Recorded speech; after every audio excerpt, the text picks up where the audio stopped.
إن الحمد لله نحمده ونستعينه ونستغفره نعوذ بالله من شرور أنفسنا وسيئات أعمالنا من يهده الله فلا مضل له ومن يضلل فلا هادي له وأشهد أن لا إله إلا الله في ألوهيته وربوبيته وأسمائه وصفاته وأشهد أن محمدا عبده ورسوله صلى الله عليه وعلى آله وأصحابه أجمعين وبعد السلام عليكم ورحمة الله وبركاته. Nous allons continuer avec notre cours de Al-Aqida du dogme. On s'était arrêté sur Asbab al-Inhirafi an al-Aqidati Sahiha, ce qui cause la déviation des gens de la bonne foi ou bien de la bonne croyance, jusqu'à ce que les gens croient que quelqu'un peut mourir et revenir, ou bien entendre ce que les uns disent, jusqu'à ce que les gens croient que l'arbre de la paix, ça peut sauver quelqu'un ou bien protéger quelqu'un contre telle et telle chose. Quelle est la cause pour laquelle les gens ont des croyances que le Père qui est derrière la maison entend ce qu'on dit?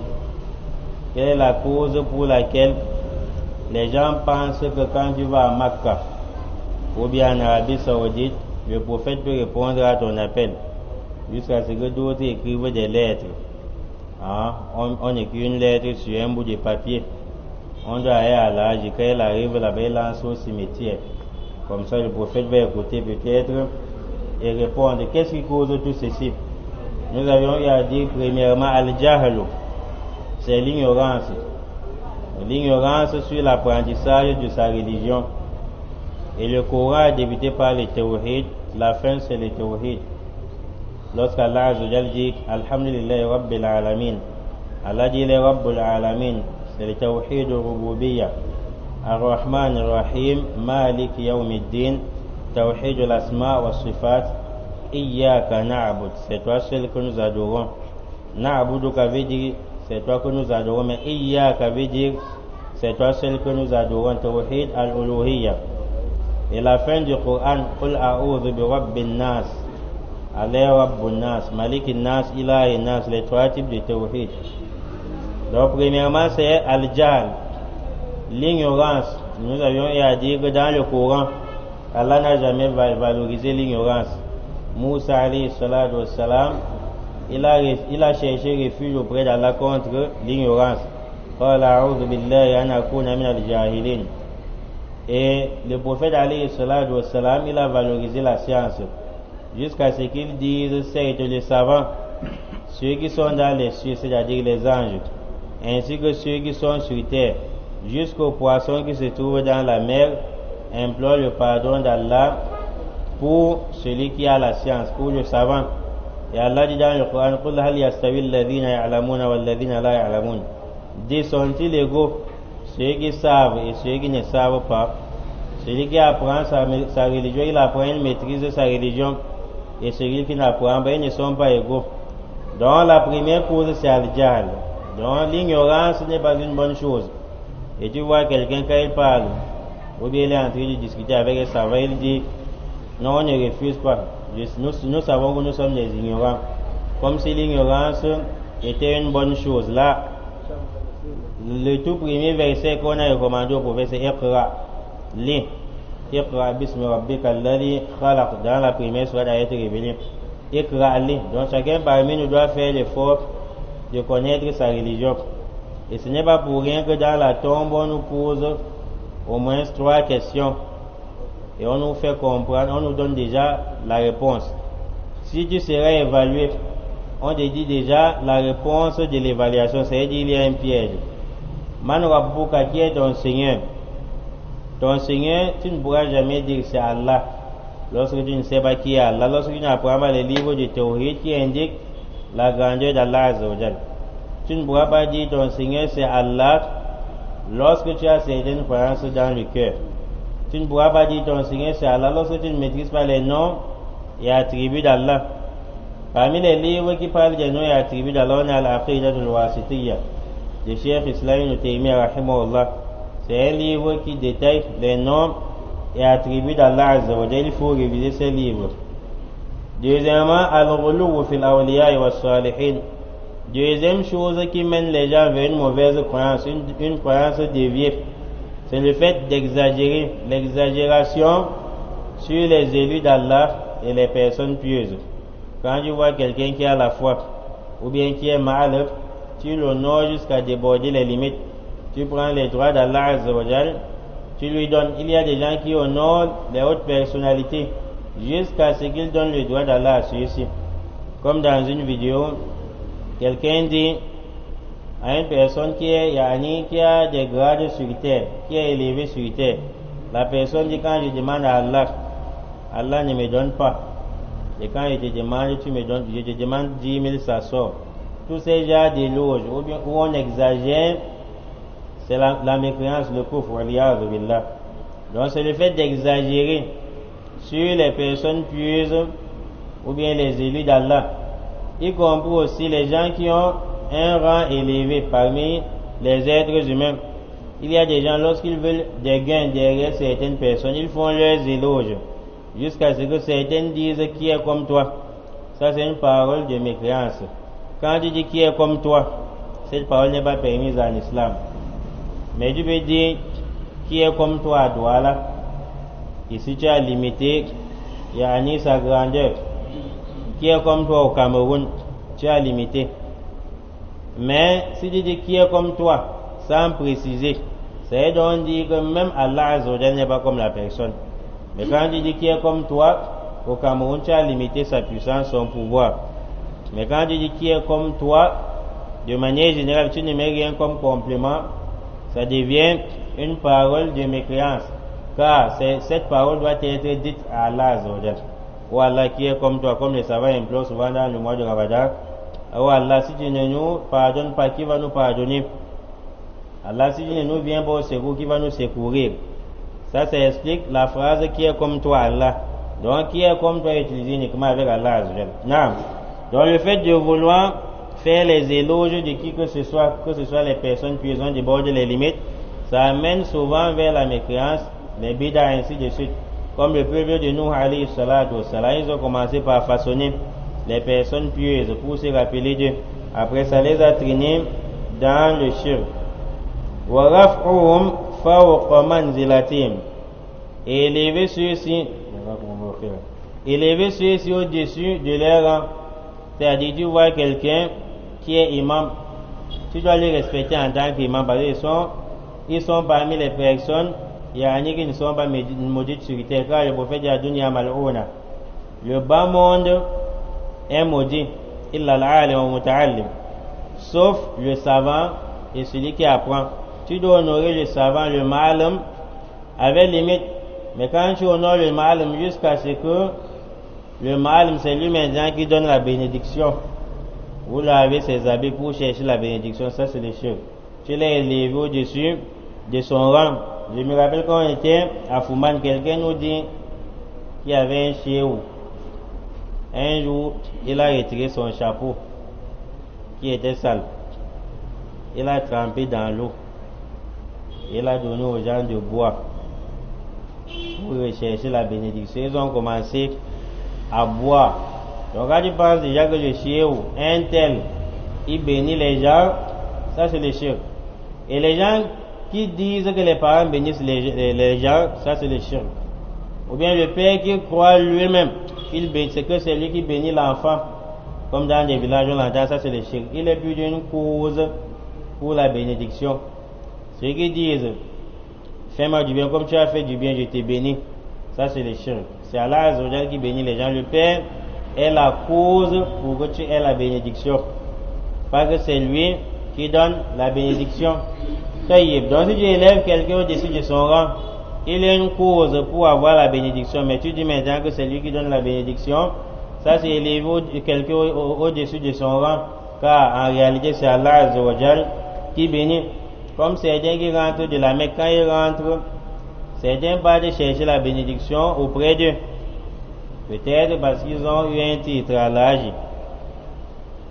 Et Cheikh Abdul Razzaq al-Badri, hafizahullah, il a dit que ce n'est pas permis que quelqu'un, lorsqu'il part de faire le hajj, il rentre, on l'appelle al-hajj. C'est une manière de faire ses éloges dans l'acte d'adoration qui peut l'amener dans l'ostentation. Il gâte son hajj pour rien.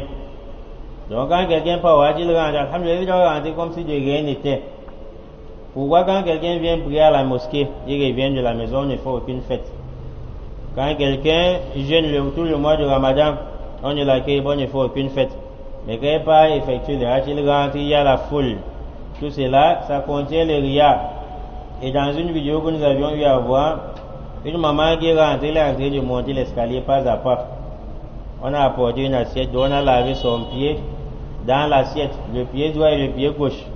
Une femme s'est mise à boire pour chercher la bénédiction. Ça, c'est le couvre, la mécréance. C'est Allah Azzawajal qui bénit. Tabarakalladhi biyadihil mulk. Béni soit Allah qui détient la royauté. De la bénédiction provient d'Allah Azzawajal. Wa ya'ta'uhum min as-sifat wal umuri ma la yakunu illa lillah. C'est-à-dire, lorsqu'on exagère sur les personnes élues, sur des gens qui ont un rang élevé sur terre, on exagère en leur attribuant les qualificatifs qui appartiennent à Allah. C'est-à-dire, par exemple, on peut qualifier Allah en disant, oh Allah, qui est comme toi? Maintenant, tu vas faire l'éloge d'un être humain, tu lui dis, qui est comme toi? Ou bien, si tu fais l'éloge d'un être humain, tu dis, la royauté de ce pays, c'est entre tes mains, ou bien le commandement de ce pays. En abandonnant Allah Azzawajal, petit à petit. Parmi les sifat, les attributs d'Allah qu'on donne souvent aux personnes élevées dans le but de faire les éloges, en transgressant qui mène les gens vers une mauvaise croyance, c'est ilmul ghaib, yani la connaissance de l'inconnaissable. Il y a des gens qui pensent que le malum, quand il a eu beaucoup de connaissances, il peut voir les choses du futur, ou bien les choses cachées, ou bien ce qui s'est passé.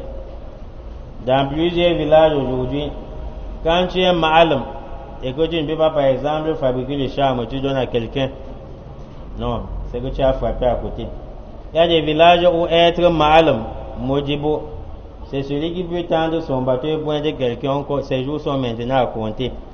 Le malum, c'est celui qui fait quelque chose, tes jours sont à compter et tu meurs dans un jour, dans 30 minutes. Est-ce que le prophète tuait les gens? Est-ce que le prophète, lorsqu'il était imam, il tuait les gens? Quand le prophète passait, on dit, l'homme là que tu vois, il faut se méfier. Là, abadan. Et il y a des gens qui pensent que lorsqu'on est mal, ou bien on a ce rang élevé, c'est à travers la sorcellerie, ils prennent la sorcellerie comme la religion, alors que ça n'a aucun lien avec la religion d'Allah Azzawajal.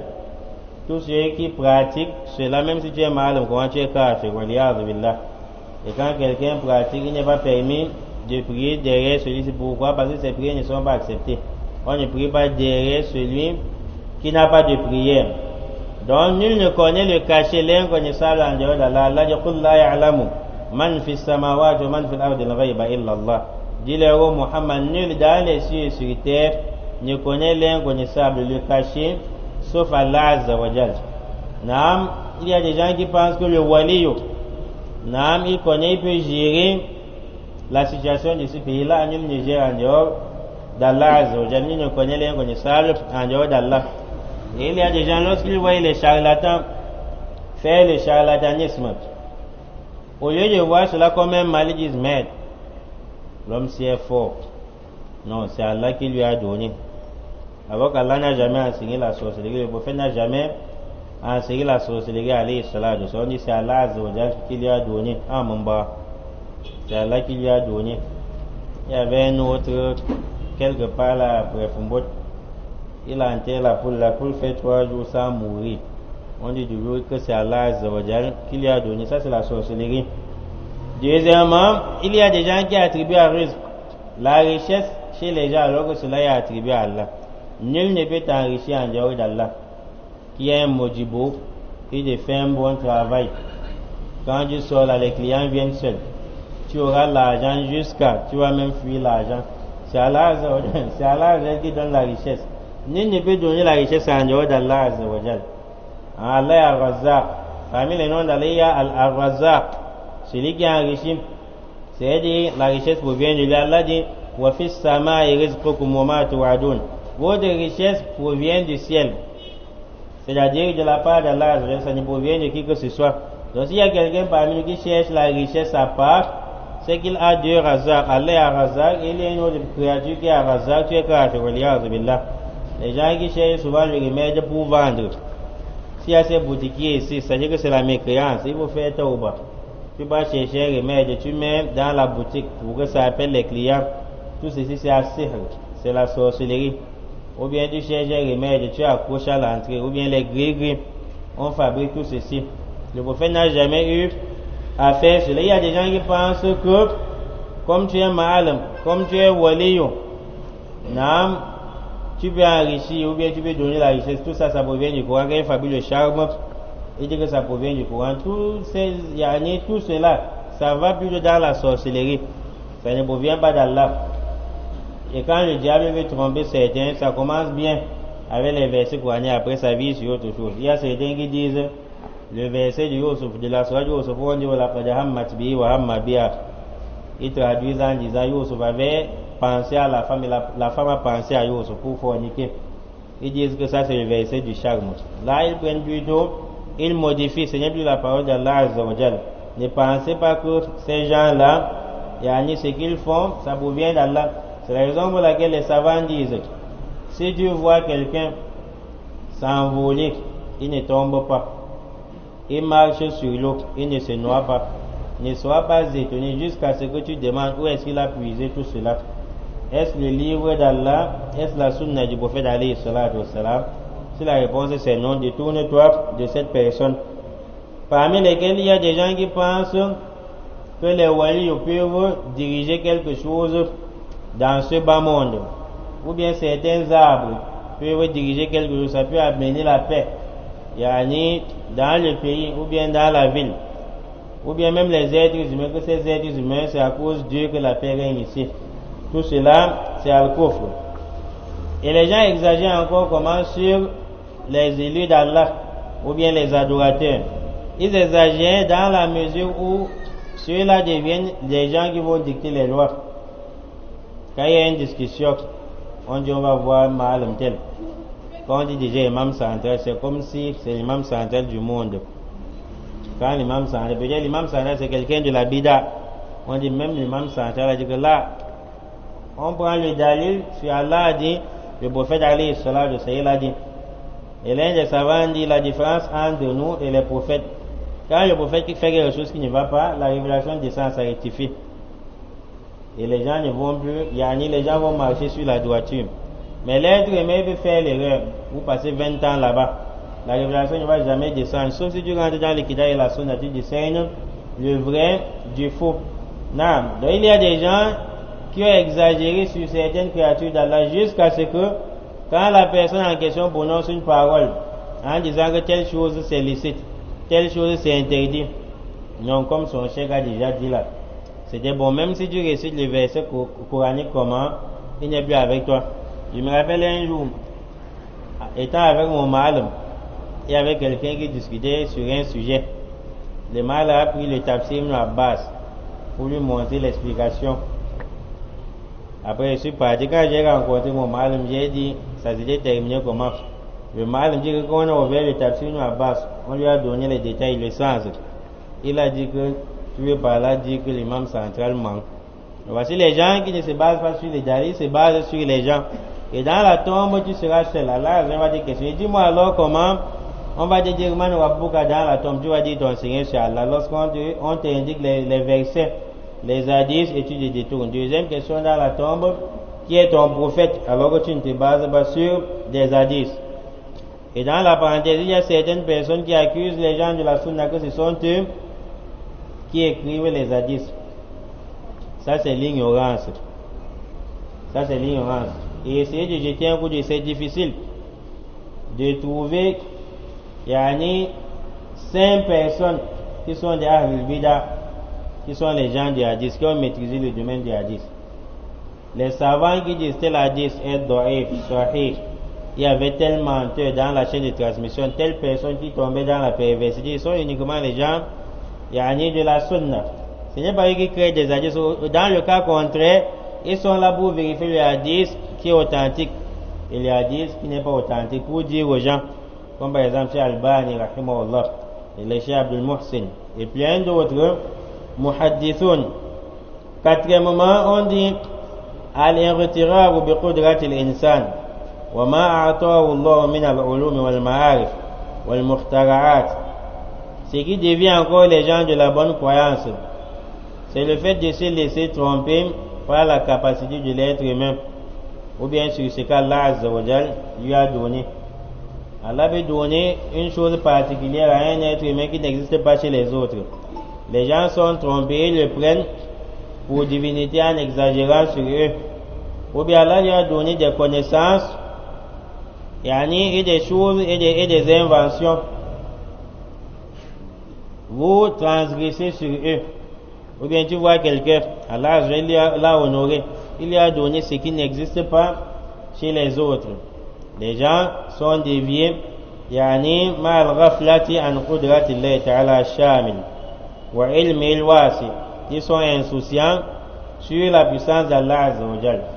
Il y a des gens, quand quelqu'un dans le quartier tue, il pratique la sorcellerie, tue, ou bien fait certaines pratiques, l'argent sort. Tu dis waouh.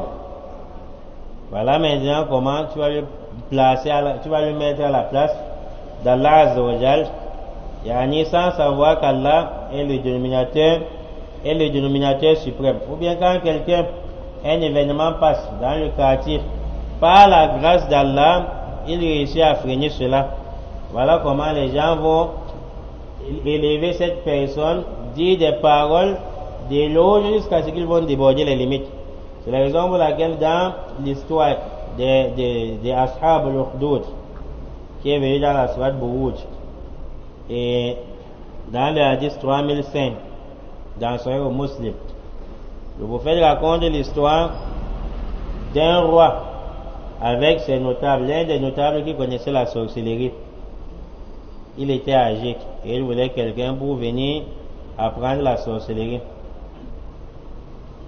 Lorsqu'on choisit maintenant un enfant, il avait dit qu'on choisisse un enfant parce que l'enfant, il mémorise vite, il ne faut pas qu'on choisisse encore un vieillard. Après qu'on va demander de mélanger avec l'huile, il va mélanger avec le sel, ou bien mélanger avec de l'eau. On a pris l'enfant, sa mémoire est encore fraîche. L'enfant va apprendre la sorcellerie. Le prophète dit sur son chemin, Allah avait mis quelqu'un qui lui enseigne le tawhid. Maintenant, quand il quitte, avant, quand il quittait pour aller chez les sorciers et apprendre la sorcellerie pour le remplacer auprès du roi, il arrive par exemple à 10 heures. Mais un jour, Allah met sur son chemin celui qui va lui enseigner le tawhid. Quand il arrive chez les sorciers, il arrive maintenant à 12 heures. On a constaté que l'heure a changé. Quand il arrive à la maison, avant il arrivait peut-être à 13 heures à la maison, il arrive maintenant à 15 heures. Il se plaint maintenant auprès de celui qui lui enseigne le tawhid. Lorsqu'il arrive auprès du sorcier, le sorcier le menace parce qu'il a duré. Et lorsqu'il arrive à la maison, le menace qu'il commence à durer. Cet homme qui avait la foi, il lui dit, quand tu arrives chez les sorciers, dis que ahluka, ta famille t'a retardé. C'est pour ça que tu es arrivé en retard. Quand tu arrives à la maison, dis que ta famille t'a retardé. Et quelqu'un va dire ici que l'homme religieux a menti. L'homme s'est permis de mentir dans le commerce pour avoir beaucoup de clients, non, n'est-ce pas? Là, les savants disent sa parole, le fond, c'est la vérité. Il est la famille de ce croyant. Les croyants sont des frères. Et il a parlé sagement, il n'a pas menti. Après, on ne menaçait plus l'enfant. Le prophète dit, c'est un hadith Sahih 3005 dans Sahih Muslim. Le prophète dit un jour maintenant, l'enfant en passant, ils étaient sur un chemin où nul ne pouvait passer parce qu'un grand animal était couché sur le passage. Un grand animal était couché sur le passage. Dans certaines versions, on dit c'était un gros serpent. D'autres versions, on dit c'était un lion qui était gigantesque. Mais Allah A'lam, le prophète ne nous a pas mentionné cela, un grand animal. L'enfant dit aujourd'hui, je veux connaître si c'est l'enseignement de cet homme qui m'enseigne le théorie qui est vrai, ou bien l'enseignement du sorcier. Il prend le caillou. Il dit s'il prononce le nom d'Allah, il vise ça tue l'animal, c'est que l'homme du théorie a raison. Et il l'a fait qu'il a lancé, ça a tué l'animal. Les gens ont commencé maintenant à passer. Et les gens étaient stupéfiés, étonnés. La nouvelle s'est répandue dans la cité. Je veux expliquer ce passage où on dit, des fois les gens tombent dans la déviation. Lorsque quelqu'un fait une chose merveilleuse, on dit Masha'Allah, on fait ses éloges, on déborde les limites parce qu'il a fait telle chose dont on ne croyait pas qu'un être humain pouvait le faire. Voilà, maintenant la nouvelle circule jusqu'à ce que certaines personnes commencent à être au courant. Quand elle arrive maintenant, l'un des notables du roi qui s'assied avec le roi était aveugle. Il dit soigne-moi. Et ça c'est un piège. Pour ceux qui connaissent les théories, il dit soigne-moi. J'ai entendu que tu as fait telle et telle chose, tu as tué l'animal. Ton œil est en train de circuler par-ci par-là. Donne-moi la vue. Et le petit a dit, moi je ne soigne pas, c'est Allah qui soigne. Et les gens tombent souvent dans ce shirk lors de la ruqya. Que voici le ma'alim qui avait retiré le djinn de mon corps. C'est pas le ma'alim qui a retiré. Le ma'alim peut lire le Coran, ça ne sort pas, c'est Allah qui a retiré. Dis-lui, voici le ma'alim qui m'avait traité, voici le ma'alim qui avait lu sur moi, voici le ma'alim qui m'avait fait la ruqya. S'il dit voici le ma'alim qui avait retiré le djinn sur moi, ça c'est le shirk. C'est Allah qui retire. Parce que dans un hadith, le prophète appelle Allah Shafi, c'est Allah qui donne la guérison. Il dit moi je ne donne pas la guérison, c'est Allah qui donne la guérison. Et la condition, si tu veux qu'Allah te guérisse, il faut t'islamiser, te soumettre à Allah, et se soumettre à Allah. Par la grâce d'Allah, le petit l'a soigné, il a retrouvé sa vue. C'est le prophète qui raconte un hadith authentique. Il se rend maintenant auprès du roi. Le roi a considéré qu'il avait retrouvé sa vue. Le roi dit, mais qu'est-ce qui a donné ta vue à Fouane? Est-ce que c'est la sorcellerie ou autre chose? Il dit, c'est tel petit qui m'a soigné. Il dit, c'est tel petit qui m'a soigné. Au début, il dit d'abord que c'est Allah. Et le roi s'est fâché parce que le roi se prenait pour une divinité. Il l'a maltraité jusqu'à ce qu'il ait indiqué le petit. Et le prophète dit que le jour où il avait tué l'animal, il a dit cela au ma'alim, qui lui a enseigné le truc. Le ma'alim dit, à partir d'aujourd'hui, tu es meilleur que moi, mais sache que tu seras éprouvé. Et lorsque tu seras éprouvé, ne m'indique pas. Voilà maintenant que le roi fait venir le petit. Le roi fait comprendre au petit qu'il a fait cela à travers la sorcellerie qu'il partait apprendre chez tel notable. Le petit dit non, c'est de la part d'Allah Azza wa Jal. Voilà comment le roi commence à le châtier, à lui faire du mal, jusqu'à ce que le petit a indiqué l'homme qui lui a enseigné les théories. Il a indiqué l'homme qui lui a enseigné les théories. On a fait venir cet homme. Ils sont maintenant à trois qui ne sont pas avec le roi. L'homme du théorie, cet adorateur, le petit en question, est l'un des notables du roi. Le prophète dit, le roi a fait à ce qu'on apporte la scie. On a d'abord pris le notable. C'est le roi que tu suis ou bien c'est Allah que tu suis? Il dit c'est Allah. On l'a fendu en deux jusqu'en bas. Il est tombé de deux côtés. On attrape l'adorateur, on lui demande d'abandonner la religion, le théorie d'Allah, Allah. Et il se cramponne toujours sur Allah. On l'a aussi fendu en deux, il est tombé. On dit au petit, tu suis quel chemin? Voilà maintenant que le petit, les savants disent peut-être il a commencé par les deux grandes personnes pour faire peur à cet enfant, pour qu'il revienne en arrière, qu'il le prenne pour divinité. Voilà comment le petit résiste toujours. Le prophète dit, le roi en question qui est kafir, cette histoire, c'est l'histoire qui entre dans la soirée Al-Buruj, où Allah dit قُتِلَ أَصْحَابُ الْأُخْدُودِ النَّارِ ذَاتِ الْوَقُودِ وَمَا نَقَمُوا مِنْهُمْ إِلَّا أَن يُؤْمِنُوا بِاللَّهِ الْعَزِيزِ الْحَمِيدِ. Maintenant, le roi fait à ce que certains de ses membres, les gens qui travaillent avec le roi confie le petit en disant, prenez cet enfant, vous allez au sommet de telle montagne, arrivez là-bas, vous lui demandez de reculer en arrière, de rentrer en arrière. S'il n'abandonne pas la religion d'Allah et qu'il prenne le roi pour divinité, vous le jetez du plus haut sommet, il tombe, il meurt. Lorsqu'ils arrivent au niveau du sommet, on dit au petit, qu'est-ce que tu choisis? Si c'est nous, on va commencer à chercher l'arrangement. Allah dit man yatawakkal ala Allah fa huwa hasbu, celui qui se confie à Allah fa huwa hasbu, Allah te suffit. Allah te suffit. Abraham, quand il s'est confié en Allah, le feu ne l'a pas brûlé. Quand on est arrivé là-bas, le petit a dit Allah makfini bima shi'ta. Allah suffit-moi contre de tout ce que tu veux. Allah débarrasse-moi de ceux-ci par n'importe quel moyen. Voilà le sens. Et la montagne a commencé à trembler, tous ils sont tombés, ils sont morts. L'enfant n'était pas mort, il revient auprès du roi. Le roi dit où sont passés telle personne qui était avec toi. Il dit qu'ils étaient morts. Ils sont morts. Le roi fait on l'arrête encore pour aller dans la mer. Le roi dit arrivé au milieu de la mer, quand on le retient, on le jette. On est arrivé là-bas, on lui propose, tu reviens en arrière, bien tu es toujours avec ton Allah. Il se cramponne toujours sur Allah Azza wa Jal. Il dit Allah makfini bima shi'ta. Et ce mot est venu autrement dans le Coran, dans la sourate Al-Baqarah, dans la page 21, face à yakfika umullah wa samiul alim. Allah makfini bima shi'ta. Le bateau a commencé à trembler jusqu'à ce qu'ils sont tombés.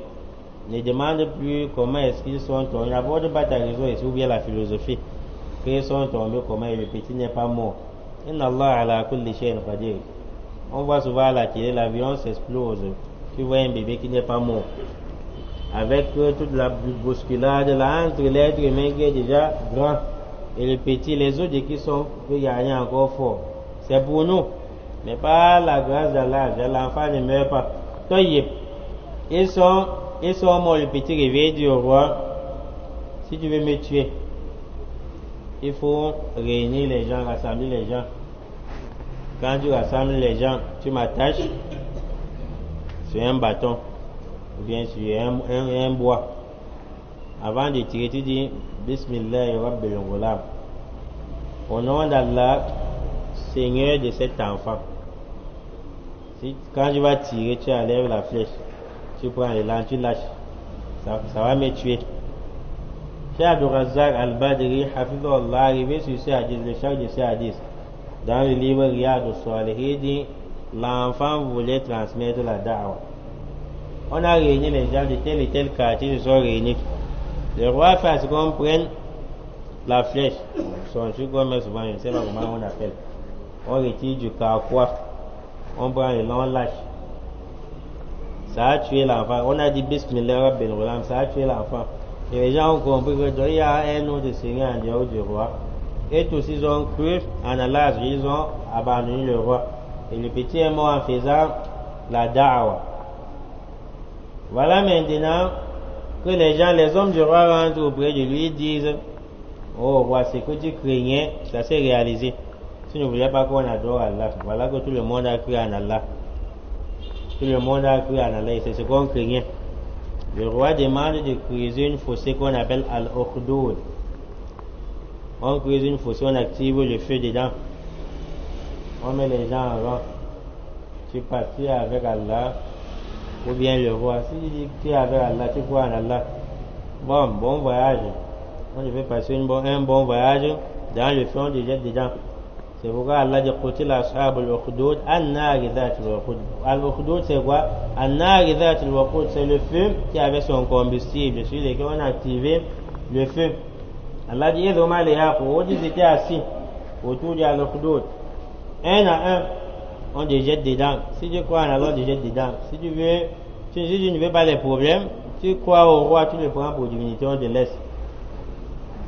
Maintenant, Allah dit Inna alladhina fatanul mu'min wa ma naqamu minhum illa ay yu'minu billah. Allah dit ceci, les gens de Ukhdud, pourquoi est-ce qu'ils ont châtié les croyants? Est-ce que c'est parce qu'ils ont un mauvais comportement? Non, ils ont été injustes. Non. Illa ay yu'minu billah, c'est tout simplement parce qu'ils ont cru en Allah Azza wa Jal. Mais regardez la fin du verset. Al-Aziz, le puissant. Al-Hamid, celui qui mérite d'être loué. Comme si on nous faisait comprendre qu'Allah le puissant, il pouvait les anéantir sans qu'il ne châtie les croyants. Mais si on a laissé châtier les croyants, c'est à travers une hikmah.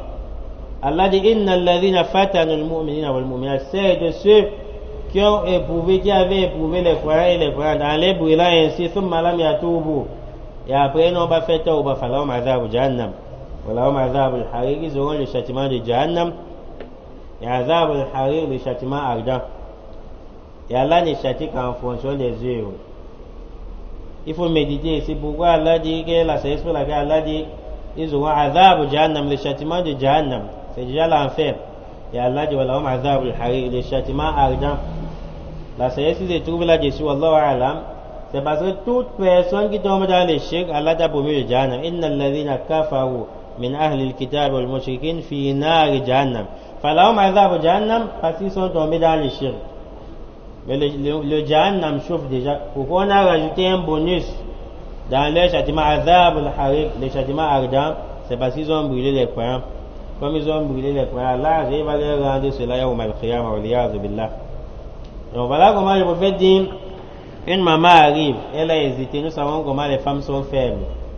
Elle a hésité, elle voulait abandonner Allah pour suivre le roi afin d'être épargnée de ce châtiment. Le prophète dit, elle avait porté un bébé. Comprenons seulement comme ça, je ne sais pas comment on avait porté. Le but c'est de connaître le contenu. Et pas de rester là après quelqu'un dit, ça c'est une question de vie. Je dis, elle avait porté le bébé comment? Je ne sais pas si c'était par devant ou par derrière Allah. Mais l'essentiel c'est qu'elle avait porté un bébé. Les gens sont comme ça, ils laissent ce qui est essentiel. Pas lui poser des questions. Ils sont toujours comme ça pour après qui dit, Imam Fouron avait combien d'enfants? Ça ne sert à rien. Elle a porté le bébé. Quand elle voulait hésiter, par la grâce d'Allah, l'enfant a parlé. L'enfant dit aux mères, Ya Umma, oh maman, oh ma mère, ne cède pas, ne va pas vers leur côté, cède de tuer sur la vérité. On les a brûlés. Et voilà comment ils sont morts. Ce qu'on doit bénéficier ici, c'est quoi? L'enfant qui avait fait ces choses dont nul n'avait fait dans la cité sauf lui. Ces choses merveilleuses. C'est-à-dire, ce qu'un être humain ne peut pas faire d'après le raisonnement des gens. Il a tué un grand animal, il était encore un enfant. On a voulu le tuer. La montagne a tremblé jusqu'à ce que les gens meurent. Ils mettaient toujours Allah devant. Et les gens sont souvent déviés, ils ont souvent la déviation sur la foi. Si par exemple, dans l'accident, tout le monde meurt sauf un pasteur, Masha'Allah. Le pasteur aussi a la force divine. Et voilà comment les gens vont se rapprocher auprès de lui. Après, Shaitan va commencer à dire que c'est comme si le christianisme, c'est aussi le bon chemin. Hein. Parce que regarde, tout le monde est mort, sauf un pasteur là. Donc tout ce qui s'est passé, le petit mettait l'enfant devant. Toujours dans la parenthèse, qu'est-ce qu'on va bénéficier dans cette histoire? Premièrement, c'est que les gens de Tawhid seront toujours éprouvés. Si tu n'es pas éprouvé, regarde encore ton Tawhid. Parce qu'il y a des gens qui prêchent ils disent la paix, l'islam veut la paix. Donc on prêche de manière à ce que ça ne dérange pas les gens. Je viens ici, je dis le vol est interdit, Masha'Allah, tout le monde est d'accord. Après je dis il faut prier. Faites beaucoup de nawafil. Si tout le monde est d'accord, faites beaucoup de sadaqat. Voilà ce que les gens veulent. Mais quand on apporte le tawhid, ça commence à diviser les gens. Et que chacun sache que quand tu vas pratiquer ou bien enseigner le tawhid, tu auras toujours des ennemis.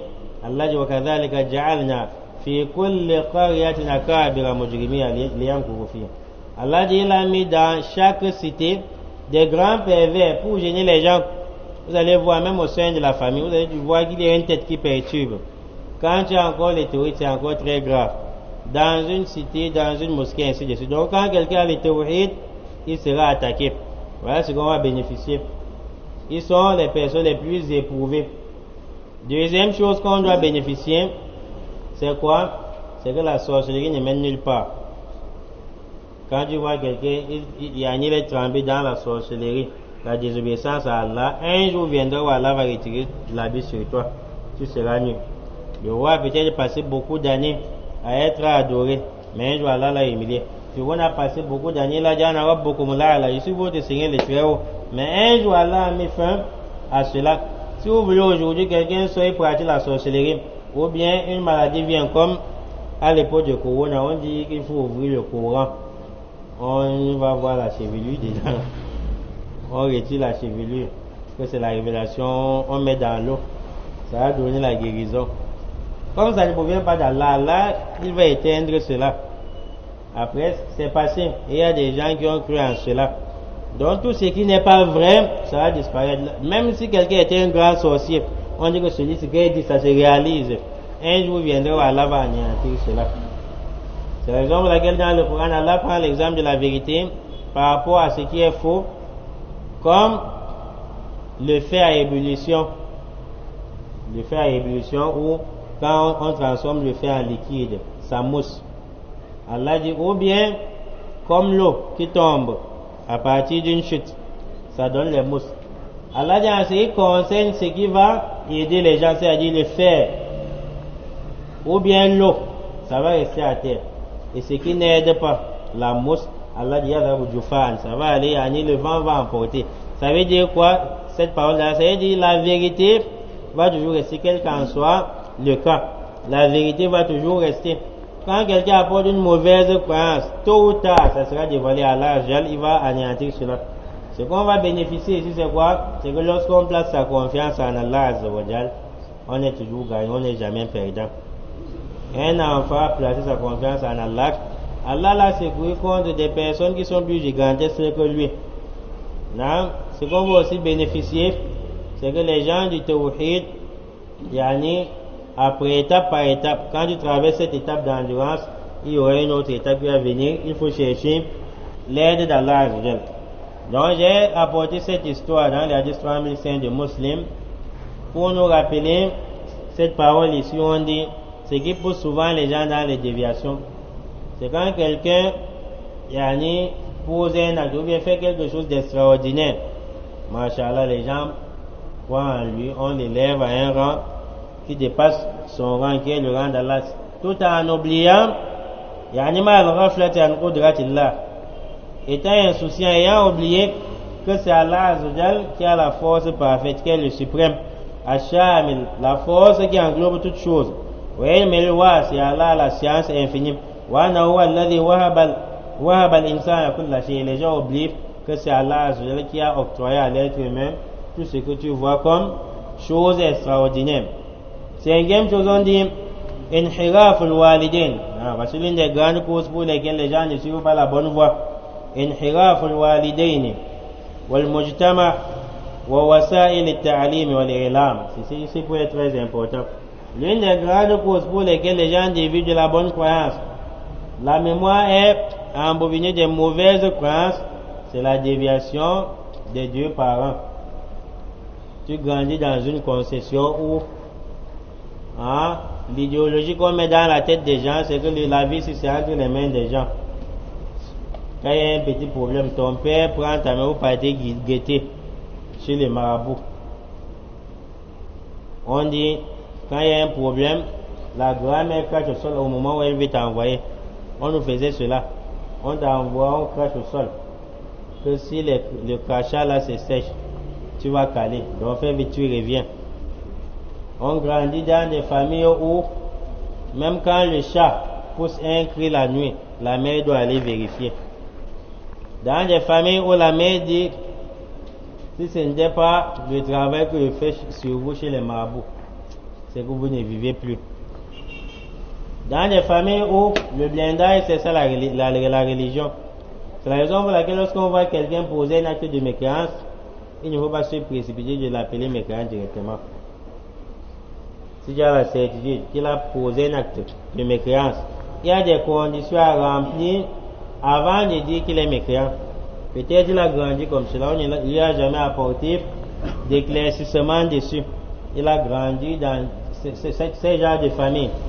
Ou bien c'est islamisé, ce sont les innovateurs qui l'ont récupéré. Il est nouveau dans l'islam. Après on lui demande de réciter Ya Kandarayoshin 1000 fois. Il est là, il sait que c'est l'adoration d'Allah. Après on met la Bible là. La ilaha illallah, la ilaha illallah. On lui fait croire que les anges descendent. La Bible là que tu vois là, ce n'est seulement pas la Bible là, hein. Ne vois pas comme ça, les anges descendent dessus. Bon, il a grandi comme ça. Voilà une des grandes causes pour la déviation. Les parents n'apprennent pas, ils ont grandi dans l'ignorance et dans le shirk. Quand tu es dans des problèmes, tu dis petit caillou, sauve-moi. Petit caillou, sauve-moi. Petit caillou, sauve-moi. Voilà comment les enfants, ils grandissent. L'une des causes aussi, on dit, le mujtama, et aussi la déviation de la société. Le milieu peut influencer. Peut-être que tu as grandi dans le village où tous les imams, ce sont des charlatans. Quand tu pars au tafsir le mois de Ramadan, On lit un verset. Il m'a dit, je me sois là, il y a quelque chose ici. Quelque chose, comment c'est toi qui vois, les autres ne voient pas. Et le verset, c'est que vous voyez. Il y a quelque chose dedans. Maintenant, il te donne les formules de sorcellerie. Il te fait comprendre que ça provient du Coran. Dans une société où tous les imams sont des charlatans, la déviation des imams, ça peut impliquer tout cela, la déviation des gens.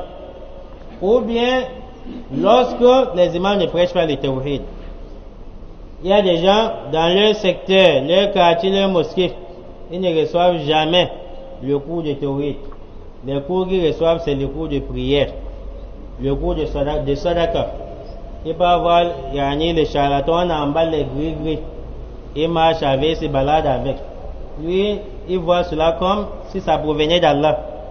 Peut-être on ne leur enseigne pas le tawhid. On les enseigne le cours de prière, le cours du jeûne du mois de Ramadan, les histoires du prophète, les histoires des compagnons, l'obéissance aux parents. On oublie le tout premier pilier de l'islam qui est la ilaha illallah Muhammadun Rasulullah alayhi salatu wassalam. Voici l'une des causes. Dans les mosquées, on ne prêche pas le tawhid. C'est la raison pour laquelle les prédicateurs du tawhid doivent faire beaucoup de doigts et s'attendre à tous les attaques en implorant le secours d'Allah Azzawajal. Parce que quand le tawhid arrive, non, tu es comme une mauvaise personne, comme si tu es venu séparer les gens. Et nous posons la question, lorsqu'on a expulsé le prophète de la Mecque vers Médine, qui parmi nous peut avoir l'audace de dire que cela était dû au mauvais comportement du prophète? Là, c'est nous aujourd'hui qui sommes éloquents plus que le prophète. Non, c'est parce que le prophète était pécheur, il disait ne pratiquait pas. Non, c'était le tawhid. Et cet enfant dont on a raconté son histoire dans Sahih Muslim, il a été éprouvé parce qu'il priait beaucoup, seulement la prière, le jeûne là, le tawhid là, les gens qui sont morts dans cette histoire, le tawhid. Abraham qui a été jeté en enfer, c'est parce qu'il avait dit prier, il a été éprouvé. Non, le tawhid. Nous, alayhi salatu wa sallam, il arrive auprès de quelqu'un, il ferme ses oreilles. C'est parce qu'il prêchait le bon comportement, les gens ne veulent pas. Non, le bon comportement, tout le monde aime cela. Le tawhid.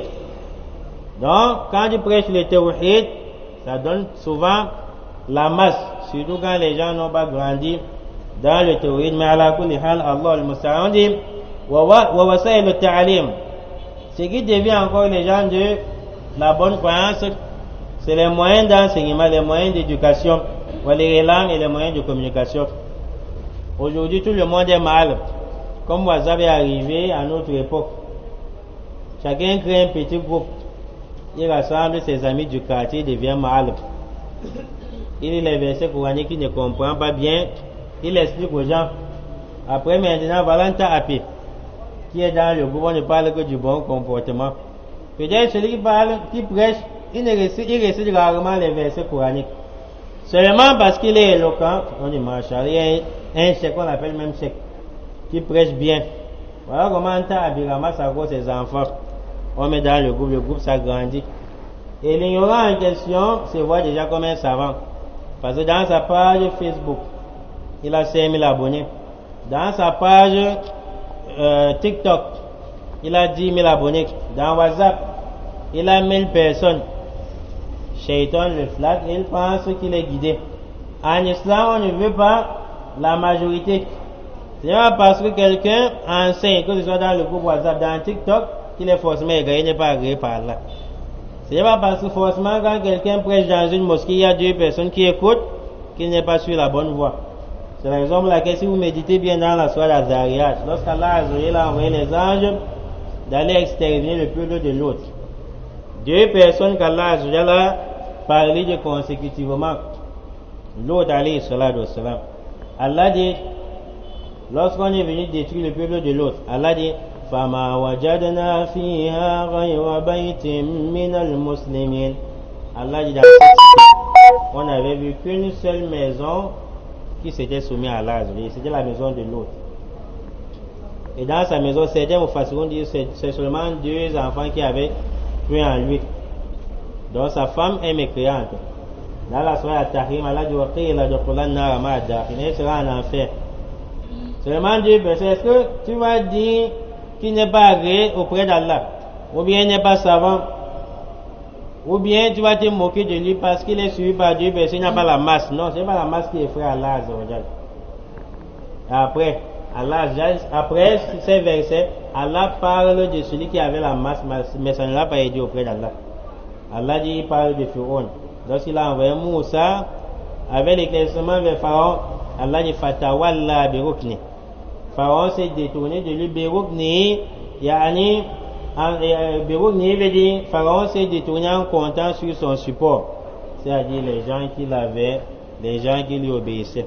Mais comme il avait beaucoup de popularité, s'il a été agréé auprès d'Allah, non. C'est la raison pour laquelle dans le chapitre 3, Inch'Allah, 3 ou 4, dans Kitab al-Tawhid, on a apporté un hadith où le prophète dit Yawm al-Qiyam, on lui a présenté des nations. Non, je chute. On lui a présenté des nations. Le prophète dit Wannabi wa ma'ahu rahatu. Le prophète dit il a vu comment ça se passera Yawm al-Qiyam. Il a vu un prophète qui viendra avec ar-rahatu, un groupe de gens qui est compris entre 3 et 9. Et un autre vient, une personne qui l'a suivi. Et un autre vient, il est suivi par une seule personne ou 2 personnes. Dans là, je ne veux pas la popularité. Ce n'est pas la popularité qui effraie Allah Azzawajal. Si vous voyez bien, quand le tawhid arrive, ça commence à trier les gens. Allah al-Musta'an. Non, comme nous étions en train de dire, parmi les grandes causes pour lesquelles les gens n'ont pas de bonne croyance aujourd'hui, c'est la multiplication des moyens de communication où chacun crée un groupe et devient savant. Quand les savants attachent de ce côté, ils détachent de l'autre côté. Et ils créent des shubuhat. Des fois, ceux-là, ils ne parlent pas avec des versets coraniques, sauf avec leur éloquence. Et leur bouche devient la bouche de Shaitan,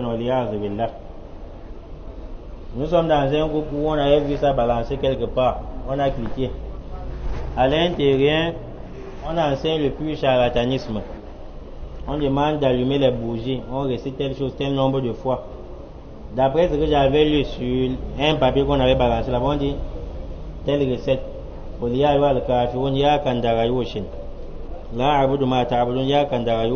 la fin, entre deux versets, on met Ya Kandarayoshin. Peut-être Kandarayoshin, c'est le nom d'un djinn.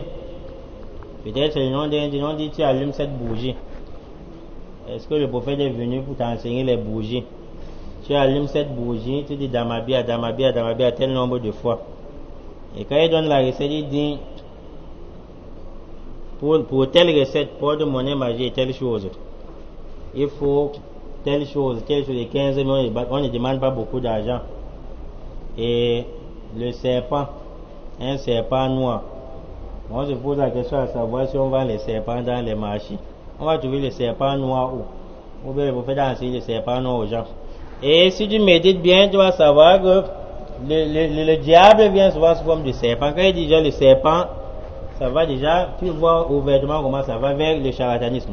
Mais ce qui est stupéfiant là-bas, c'est quoi? C'est que quand ces gens de personnes parlent, d'après ce que j'ai expérimenté, j'ai écouté, ils disent dans leur voix, vous faites ceci et cela. Par la grâce d'Allah, Masha'Allah. Ils mettent le nom d'Allah devant. Et voilà comment ça dévie les gens. Ils s'égarent, ils pensent que c'est toujours le Coran qu'on utilise. Alors qu'en réalité, ce n'est pas le Coran qu'on utilise. Taïb. Je voulais chuter en indiquant comment détecter que telle personne est savante. Parce qu'aujourd'hui, les gens sont troublés. On voit les ignorants comme des savants. On voit les ignorants comme des savants. Et pour détecter facilement un savant, il faut d'abord être quelqu'un qui apprend la science. Ne reste pas là depuis 2019, période de Corona, que tu as abandonné le Macaranta jusqu'à aujourd'hui. Tu dis que non, celui-ci c'est un grand chèque. Tu as fait comment pour détecter un savant avec l'ignorance? Mais il y a un secret qu'on veut vous montrer à travers le Kitab, Inch'Allah. Sachez que ce n'est pas tout le monde qui prêche qui est savant.